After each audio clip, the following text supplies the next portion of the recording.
All right, everyone, welcome back to another exciting episode of Travel Smart, Travel Fun. Today, we're diving headfirst into the world of public transportation. Yes, that topic that can make or break your travel experience. You know, it's funny because I remember the first time I tried to navigate my way through a foreign city, thinking, how hard can it be? But let me tell you, by the end of that day, I was practically a human GPS with a built-in panic button. Oh my gosh, that's hilarious. Haha. I can't imagine getting lost in a big city like that. What happened? Were you just wandering around? Exactly. So I pulled out my phone, trying to catch a taxi, just like those folks you see in movies. You know, waving my hands frantically. It's almost like you've got to perfect your taxi calling dance, right? But in reality, I had to learn a few key phrases to catch a ride. Like, where can I catch a taxi? Or, would you call me a taxi, please? It was a learning experience, let me tell you. Right. I always thought the taxi situation in movies looked so, magical? But then when I actually tried it in real life, I had no idea how it worked. I mean, do you have to, stand on a corner and make sure they see you? Good point. You do have to, kind of signal them, but it's also about choosing the right spot. Taxi stands are gold, especially in busy areas. For example, I learned that asking, "Where's the taxi stand?" can save you a lot of wandering around like a lost puppy. Wow, that's a great tip. I remember once I tried to get to a hotel, but wow. What's the best way to figure out how much it's going to cost? Like, if I'm headed to the Hilton Hotel? Ah, the classic hotel transportation conundrum. You can always ask, how much is it to the Hilton Hotel? But here's a pro tip. Learn what the general rate is beforehand. Did you know some drivers might try to charge you more if they think you're a tourist? It's true! Oh wow, that's sneaky. Nobody tells you that during travel prep. Haha! So once I finally made it into the taxi, I kind of freaked out when I realized I was 10 minutes late. It was all very dramatic, you know? Is there a way to get the driver to speed up or something? Haha, I've been there. You can say, could you hurry please? But be careful. Sometimes it's just better to say, could you drive more slowly? If you feel like you might get carsick or just want to enjoy the ride.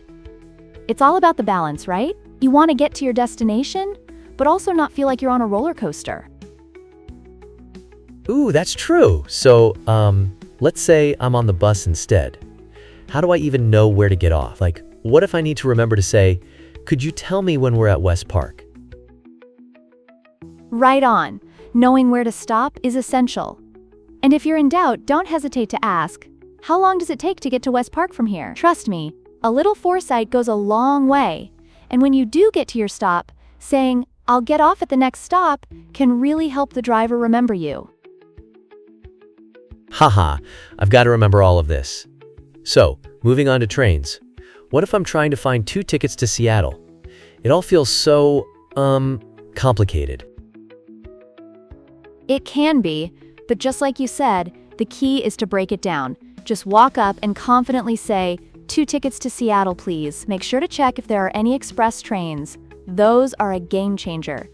And you might want to ask, are there reserved seats on the train? You don't want to end up like me, squeezed between 2 really loud tourists? Haha, I can only imagine. So is there a way to figure out if there are discounts or passes for tourists? It sounds almost like a scavenger hunt. Exactly. It is a scavenger hunt. You can inquire, do you have any special passes for tourists? There are often local deals that can save you some cash, which is great for a budget traveler. Plus, trying to save money on transit means more fun stuff to do once you reach your destination, right? That's such a good point. I need to remember to ask about tickets beforehand, especially with, round trips. Oh, would I also need to switch trains often if I'm traveling between cities like Seattle and San Francisco?